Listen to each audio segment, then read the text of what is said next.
2014ko urtarrilean doktoratu nintzen, eta, uste nuen horrekin amaitzen zela dena, eta hortik aurrera lasaiago biziko nintzela, eta gezurra da dena. Orduan, inor doktoratzen ari baldin bada, ez da zela pentsatu doktoretzarekin amaitzen denik, baizik eta hasten dira honetan gauzak.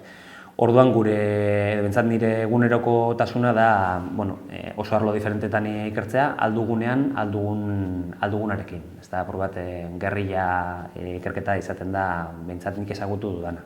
Ez da oso planifikatua, oso espezializatua, baizik eta gutxi gorabehera arlo batean, nire esango litzateke adibidez kultura edo komunikazioa eta komunikazio eta kultura euskal esparrutik aldugunean ekiten diogu aldugunari.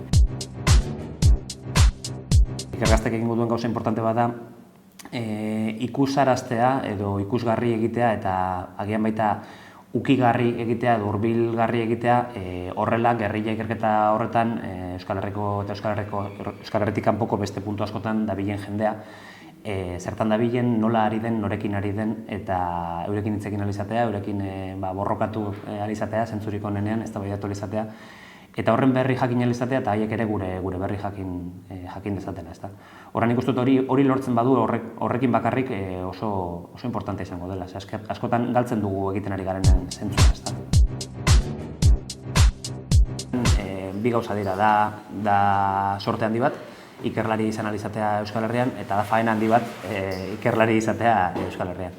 Nik uste dut baldintzak ez direla onenak, prekaritate laboral handia dago, ez daukagu benetan aukerarik gure arloan espezializatu eta horren inguruan jarduteko, egin behar izaten dugu askotan mokoka gai askoren inguruan, baina nik uste dut lehenengo eta behin sorte handi badela. Gure formakuntzari eta gure interes esparruari dagokion alor batean lanan egitea eta Euskal Herritik eta euskaraz. Hori niretzako harrotasun eta sorte handi bat da.